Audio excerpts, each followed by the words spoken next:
The stars looked the same as always through the viewing window of the Star Runner. Captain Jake Morrison stood with his coffee cup, watching the endless black space dotted with tiny lights. His ship had been traveling for 3 months now, mapping new trade routes between human colonies and alien worlds. It was quiet work, but Jake liked it that way. "Captain, we're getting something strange on the communications array," called out Danny White from his station.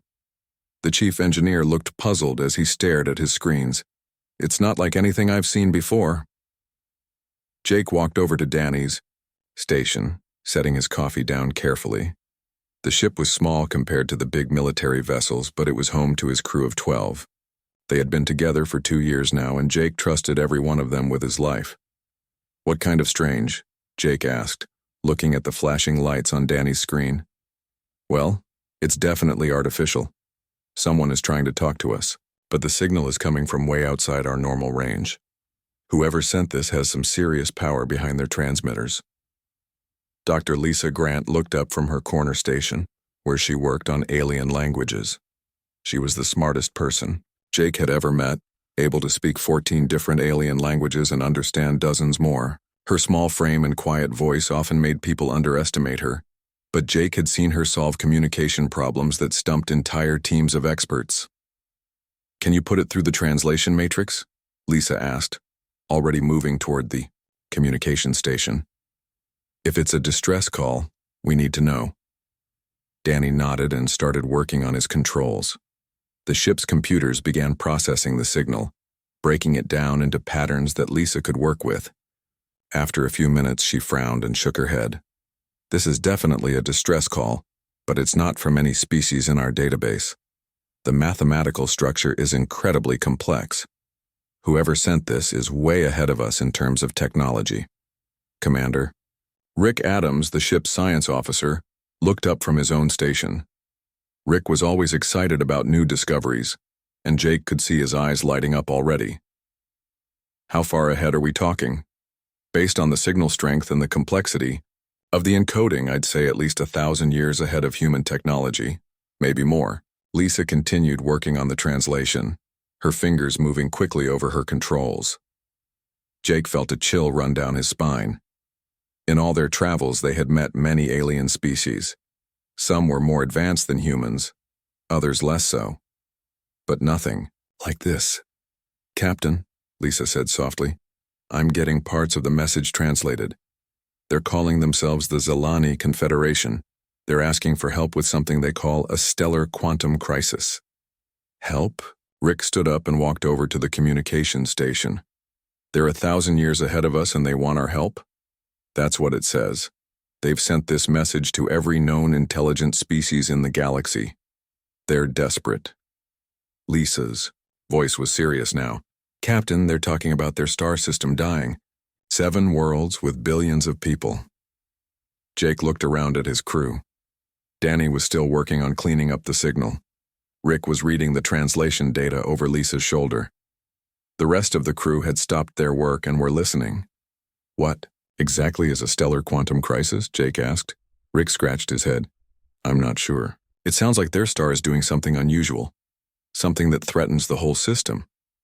"Captain," Lisa said, "there's more. They're saying that their greatest mathematicians have been working on this problem for months. They have computers that can process information faster than anything we can imagine, but they can't solve it." "And they think we can?" Danny asked from his station. "They're asking everyone, every species they know about. They don't think we can solve it either, but they're running out of options." Jake walked back to the viewing window and looked out at the stars again. Somewhere out there, 7 worlds full of people were facing death because their star was sick, and the most advanced civilization they had ever heard of couldn't fix it. "How long would it take us to get there?" he asked. Rick was already running calculations on his computer. "Based on the signal origin point, about 6 days at maximum speed." "Captain," Danny said, "I should mention that this trip will use up most of our fuel reserves. If we go there, we're committed. We won't have enough to get home without refueling." Jake nodded. It was a risk, but 7 worlds full of people were dying. "Lisa, send a reply. Tell them we're coming." "Sir," Rick said. Maybe we should contact Fleet Command first, get permission. This is way beyond our mission parameters. Jake thought about that. Rick was right. They were supposed to be mapping trade routes, not answering distress calls from super advanced aliens. But by the time they contacted Fleet Command and waited for orders, it might be too late. We'll send a message to Fleet Command telling them what we're doing, but we're not waiting for permission. Jake looked around at his crew. Anyone who doesn't want to go on this mission can speak up now. Nobody spoke. Jake felt proud of his crew, but also scared.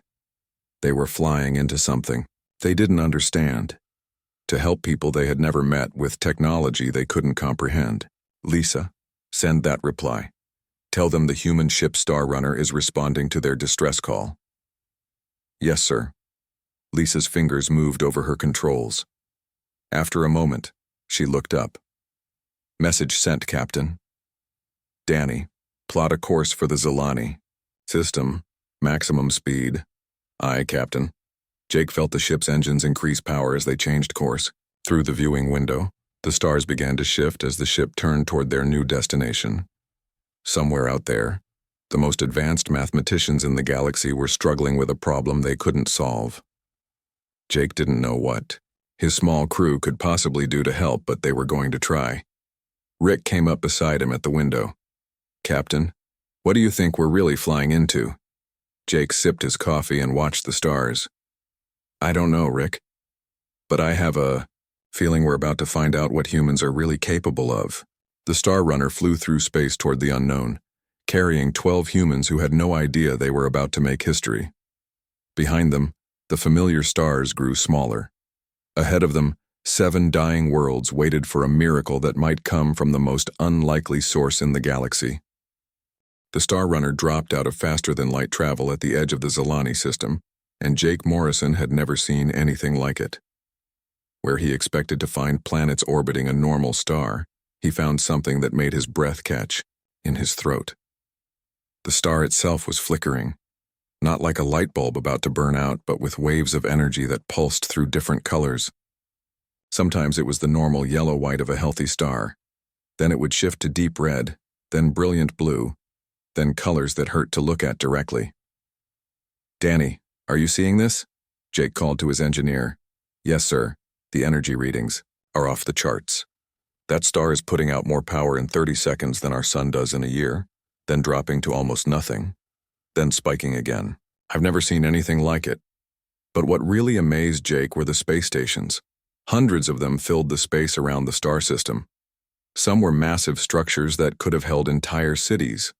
Others were smaller but clearly built by different alien species.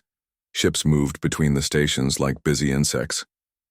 Captain, Lisa said from her station, I'm receiving a communication from what appears to be the main Zilani station.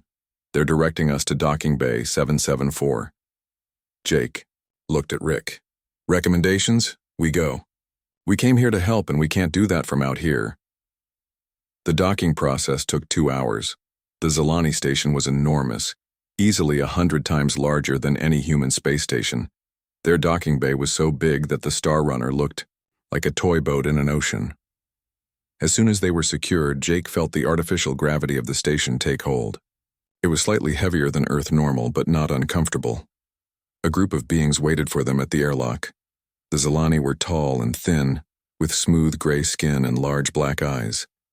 They wore robes that seemed to shimmer with their own light. But what struck Jake most was how they moved. Every gesture was precise and mathematical, like they were following some complex formula even when they walked. Lisa had brought her portable translator, and it worked better than Jake had hoped. The lead Zilani introduced himself with a series of sounds that the translator rendered as prime calculator of the 7th mathematical circle.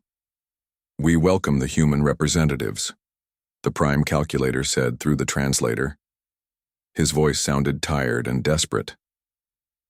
Though we confess, we are surprised that your species chose to respond to our call. We came as soon as we received your message, Jake replied. We want to help. The prime calculator's large eyes seemed to study Jake for a long moment. Yes, we have heard that humans are enthusiastic. Come, we will show you the problem. though we fear it may be beyond your understanding. They followed the Zilani through corridors that defied human architecture. The walls curved in ways that seemed impossible, and the lighting came from sources Jake couldn't identify. Other alien species moved through the corridors.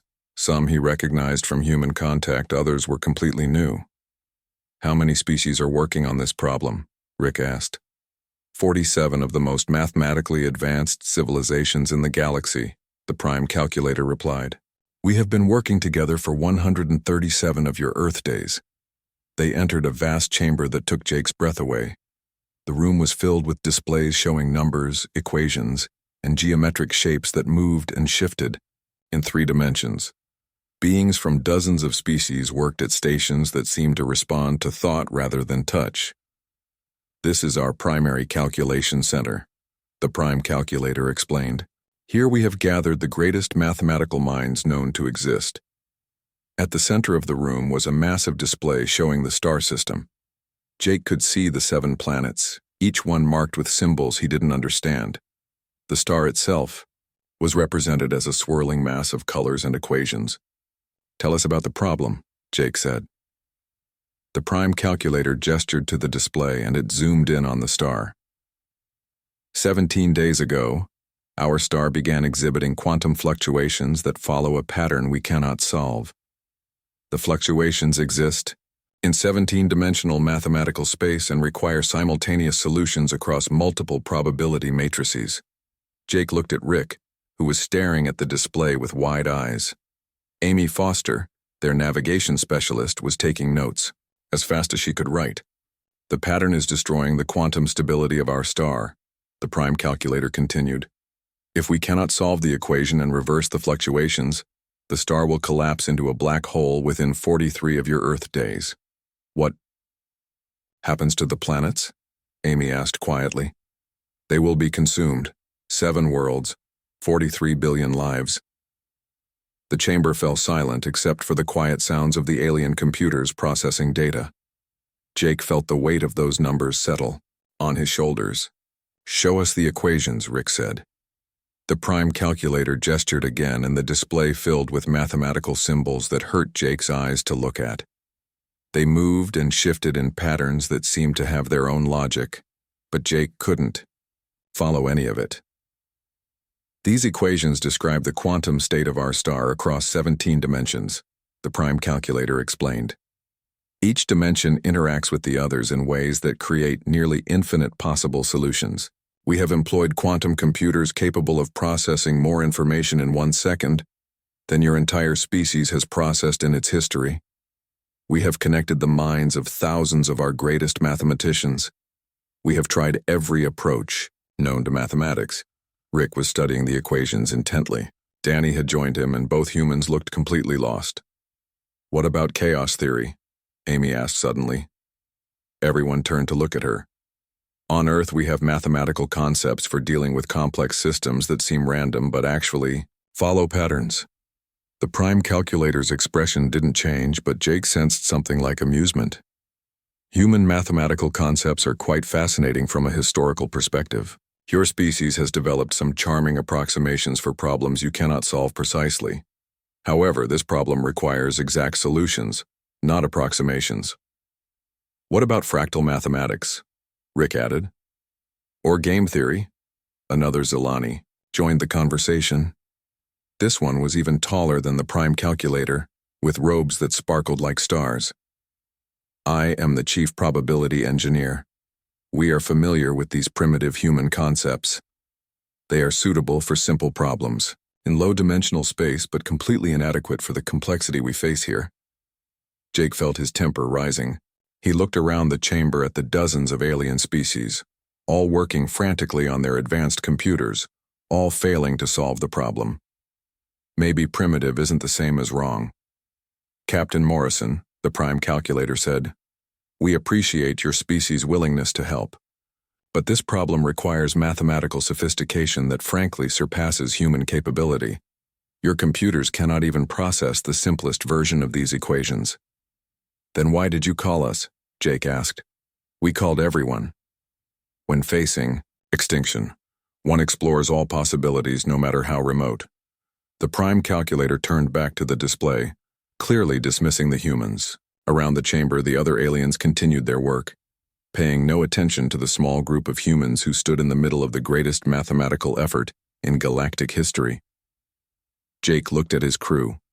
Rick and Danny were still studying the equations, even though they clearly couldn't understand them. Amy was writing notes about what she had observed.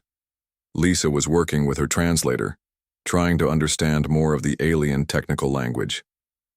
"Come on," Jake said quietly. "Let's go back to our ship." As they walked back through the impossible corridors of the Zalani station, Jake felt frustrated and angry. They had come so far to help only to be dismissed as primitive. But something Amy had said about patterns stuck in his mind. Maybe the aliens were too advanced to see the solution. Maybe they needed someone primitive enough to think differently. When they reached the Star Runner, Jake called his crew together in the small conference room. "We're going to solve this problem." "Captain," Rick said, "did you see those equations? I have 3 degrees in mathematics and I couldn't even understand the basic structure." "Then we don't solve it their way," Jake replied. "We solve it our way." Jake Morrison sat in the conference room of the Star Runner with his crew spread around the small table. The ship felt quiet after the massive alien station, but Jake preferred it that way. Here, they could think without thousands of advanced aliens looking down on them. "Okay," Jake said. "Let's forget everything the Zalani told us about how impossible this is. Let's start fresh. What do we actually know?" Dr. Kevin Ross, the ship's mathematician, spread out his notes on the table. Kevin was young and sometimes got excited about problems that other people found boring. Right now, his eyes were bright with interest. "We know the star is flickering in a pattern," Kevin said. "The aliens think it's random quantum fluctuations. But patterns aren't random, there's always a reason." "What kind of reason?" Amy Foster asked. She had been quiet since they returned from the station, but Jake could see her mind working. "That's what we need to figure out," Kevin replied. "The aliens are trying to solve 17-dimensional equations. But what if the problem isn't that complicated?" Danny White looked up from his own notes. "The energy readings I took show the star putting out different amounts of power in cycles. It's not random. There's definitely a pattern." "Can you show us the pattern?" Rick Adams asked. Danny connected his tablet to the conference room display. Numbers and graphs filled the screen, showing the star's energy output over time. At first, it looked like random spikes and valleys. But as Danny adjusted the scale, something interesting appeared. "Look at this," Danny said, pointing to the screen. "If I group the energy spikes by intensity, they start to make sense. It's like the star is trying to communicate." "Communicate?" Lisa Grant looked up from her translator notes. "You mean like a language?" "Not exactly like human language," Amy said slowly, "but maybe like music. Look at those patterns. They repeat, but with variations. Like a song with verses and a chorus." Kevin was already working on his computer, running the energy data through different mathematical models. "Amy might be right. If I apply music theory to this data, the patterns become much clearer." Jake watched his crew work. This was what he loved about humans. The aliens had thousands of advanced mathematicians working on quantum computers, but his small crew was finding patterns by thinking about music and communication. "Kevin, what happens if we treat this like the star is trying to talk to someone?" Jake asked. "Then we need to figure out what it's trying to say." Kevin's fingers moved quickly over his keyboard. "And maybe we need to figure out how to talk back." Maria Lopez, their computer specialist, had been quiet until now. She was the youngest member of the crew, but she understood computer systems better than anyone Jake had ever met. "Captain," Maria said, "what if the aliens are wrong about what's causing the problem?" "What do you mean?" "They think the quantum fluctuations are random and dangerous, but what if they're not random? What if they're intentional?" Rick leaned forward. "You mean the star is doing this on purpose?" "Think about it," Maria continued. "The aliens said this started 17 days ago, exactly when they gathered all these advanced civilizations in one place. What if the star became aware of all the intelligent life around it?" Jake felt a chill run down his spine. "You're saying the star is alive?" "Not alive like we understand it. Kevin said, getting excited. But aware, conscious. Maybe the quantum fluctuations aren't a disease. Maybe they're the star trying to think. The room fell silent as everyone considered this idea. On the display, the energy patterns continued to pulse and shift. If the star is conscious, Amy said quietly, then it's probably scared. Imagine suddenly becoming aware and not knowing how to communicate with anyone. And if it can't figure out how to communicate, Danny added, its attempts to think might destabilize its structure, which would destroy the whole system, Rick finished. Jake looked around at his crew. In 2 hours, they had come up with a completely different explanation for the problem than 47 advanced alien civilizations had managed in over 4 months. How do we test this theory? Jake asked. We try to communicate with it, Kevin said. If the star is conscious and trying to talk, we need to show it that someone is listening. How do we talk to a star? Lisa asked. Maria was already working on her computer. We use the same energy frequencies the star is using. If it's trying to communicate through quantum fluctuations, we send quantum fluctuations back. The ship's computers aren't powerful enough for that, Danny said. They don't need to be, Amy replied. We're not trying to solve 17-dimensional equations. We're just trying to say hello. Kevin was running calculations on his computer. If we modulate our ship's power output and broadcast it directly at the star, we might be able to create a simple response pattern. What kind of pattern? Jake asked. Mathematical sequences, Kevin said. Prime numbers, maybe. Something that shows intelligence but isn't threatening. Jake made his decision. Do it. For the next 6 hours, the crew of the Star Runner worked on their communication attempt. Danny rigged the ship's power systems to create controlled energy pulses. Maria programmed the ship's computers to generate mathematical sequences. Kevin worked out the timing to match the star's natural fluctuation cycles. Ready, Captain? Danny reported. Send it, Jake said. The ship's lights dimmed as power flowed through the modified systems. On the display, they could see their energy pulse traveling toward the star. It looked tiny compared to the massive stellar fluctuations, like throwing a pebble at a mountain. They waited. For 10 minutes, nothing happened. The star continued its pattern of seemingly random fluctuations. Then something changed. The fluctuations slowed down. The chaotic patterns began to simplify. And then, clear as daylight, the star pulsed back with the exact sequence of prime numbers they had sent. It worked, Lisa whispered. It's talking to us, Amy said, her voice full of wonder. Kevin was frantically taking notes. The star is conscious. It became aware when all the civilizations gathered here, but it didn't know how to communicate without destroying itself. So, what do we do now? Rick asked. We teach it, Jake replied. We show it how to communicate safely.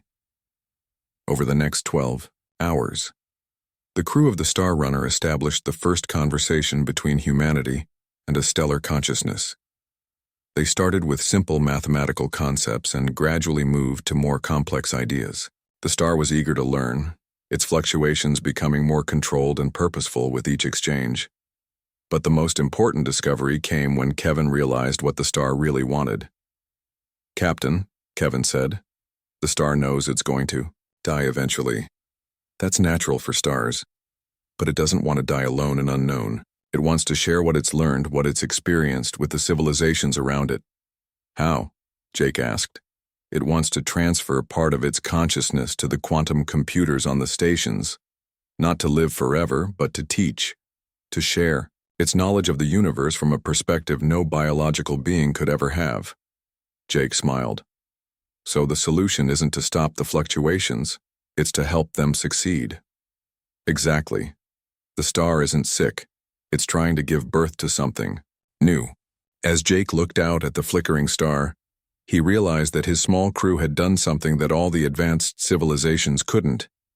They had listened instead of just calculating. They had thought about communication instead of just mathematics. They had remembered that intelligence comes in many forms. The most primitive species in the galaxy had solved the impossible problem by thinking like humans. Jake Morrison stood in the main calculation chamber of the Zilani station, watching 47 different alien species stare at him in complete silence. The massive displays around the room showed the star's energy patterns, which had been growing steadily calmer over the past 12 hours. "You are claiming that our star is conscious?" the prime calculator asked. His voice carried a tone that Jake couldn't quite identify through the translator, but it might have been disbelief. "Not claiming," Jake replied. "Proving. Your star became aware when all of your civilizations gathered here. It's been trying to communicate with you for 17 days. The chief probability engineer, the tall Zelani with the sparkling robes, gestured at the displays. "This is impossible. Stars are fusion reactors. They do not think." Kevin Ross stepped forward with his tablet. The young mathematician looked nervous but determined. "Actually, they can. When you have that much energy interacting with quantum fields from 47 different civilizations, consciousness can emerge. We call it emergent intelligence." "Show them the communication log," Amy Foster said quietly. Kevin connected his tablet to the room's display system. The screen filled with data showing the exchange between the star runner and the star. Prime numbers, mathematical sequences, and simple patterns flowed back and forth like a conversation. "The star learned to communicate in less than 12 hours, Kevin explained. "It started with copying our patterns, then began creating its own. It's not just conscious, it's incredibly intelligent." A new alien voice spoke up from across the room. Jake turned to see a being he hadn't met before, shorter than the Zelani with blue-green skin and 4 arms. "I am Chief Scientist Zeron of the Altair Collective. If this star is truly conscious, what does it want?" Jake looked at his crew, then back at the assembled aliens. "It wants to share what it knows before it dies. Your star has experienced the universe in ways that no biological being ever could. It wants to pass that knowledge on to you." "How?" the prime calculator asked. Maria Lopez stepped forward. Her fingers moved quickly over her portable computer as she spoke. "The star wants to transfer part of its consciousness to your quantum computers. Not to live forever, but to teach. To become a guide and protector for your civilizations." The calculation chamber erupted in voices from dozens of different species. Some sounded excited, others skeptical, still others frightened. Jake couldn't understand most of the languages, but the tone was clear. This was the most shocking thing any of them had ever heard. "Silence," the prime calculator commanded. The room fell quiet. "Human Morrison, you are proposing that we allow an unknown stellar consciousness access to our most advanced technology?"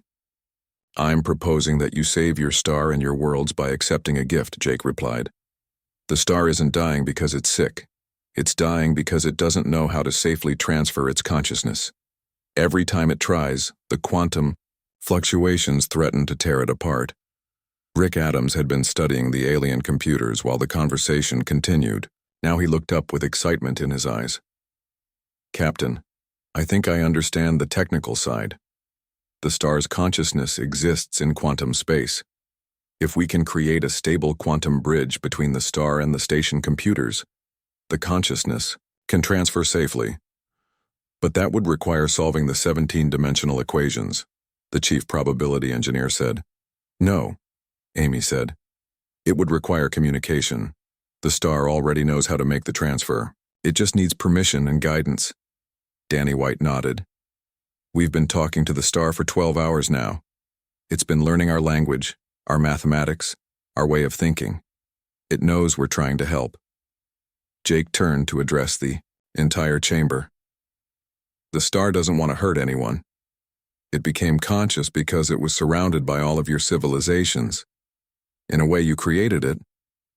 Now it wants to give something back." The prime calculator was quiet for a long moment, his large black eyes studying the displays. Finally, he spoke. "How do we know this consciousness can be trusted?" "Because it's been trying to communicate instead of just taking what it wants," Lisa Grant said. "For 17 days, your star could have accessed your computers by force. Instead, it's been asking for help." Kevin pulled up another display on his tablet. "Look at the mathematical patterns the star has been sending. They're not random quantum fluctuations. They're poetry." The screen showed the star's energy patterns translated into mathematical notation. Even Jake could see the beauty in the flowing equations that rose and fell like verses in a song. The star is an artist, Kevin continued. It sees the universe as a work of art and wants to share that vision with you. Chief Scientist Xeron spoke again. If we agree to this, what happens to our worlds? They become safer than they've ever been, Amy replied. The star will stabilize and become a permanent guardian for your system. Instead of dying in a few billion years, it will live as long as your civilizations exist. Jake watched the aliens discuss among themselves in their various languages. He could see fear, excitement, and wonder on the faces he could read. This was the biggest decision any of them had ever faced. Finally, the prime calculator turned back to Jake. How do we begin this transfer? The star is waiting for your permission, Maria said. We've already explained the process to it. All you need to do is say yes. The prime calculator looked around the chamber at representatives from 47 civilizations. One by one, they nodded their agreement. When the last voice had been heard, he turned back to the humans. We agree to this transfer, but we want the humans to guide the process. Us? Jake asked. Why? Because you understood what we could not. You saw consciousness where we saw only chaos. You found communication where we found only mathematics. Over the next 6 hours, the crew of the Star Runner worked with the galaxy's most advanced scientists to create the first successful transfer of stellar consciousness in known history. The process was surprisingly simple, once everyone understood what was actually happening. The star's fluctuations slowed and became rhythmic, like a great heartbeat. Energy flowed from the star to the quantum computers on every station in the system, and then suddenly the star stabilized into a steady warm light. Transfer complete, Maria announced. The displays around the chamber lit up with new information. Mathematical concepts that had never been imagined by biological minds flowed across the screens. Scientific discoveries that would take civilizations millions of years to develop appeared instantly. But most importantly, a voice spoke through the chamber's communication systems. It was warm and ancient and filled with wonder. Thank you, the star said in perfect mathematical harmony that every species could understand. Thank you for helping me learn to speak. Now let me show you the universe as I have seen it. Jake looked around the chamber at the aliens who had dismissed humans as primitive just days before. Now they were staring at his crew with something that looked like reverence. Captain Morrison, the prime calculator said, we owe you a debt that can never be repaid. You don't owe us anything, Jake replied. This is what neighbors do for each other. As the Star Runner prepared to leave the Zilani system, Jake received 47 different requests from alien civilizations asking for human help with their own impossible problems. It seemed that being primitive had suddenly become very valuable. The Tao Galaxy had learned that sometimes the best solutions come not from the most advanced minds, but from the most creative ones. And humanity had found its place among the stars not as the most powerful species, but as the ones who could see possibilities that others missed. The star continued to shine steadily, and in the quantum computers of 47 civilizations, an ancient consciousness began teaching the universe's children everything it had learned about the beauty of existence.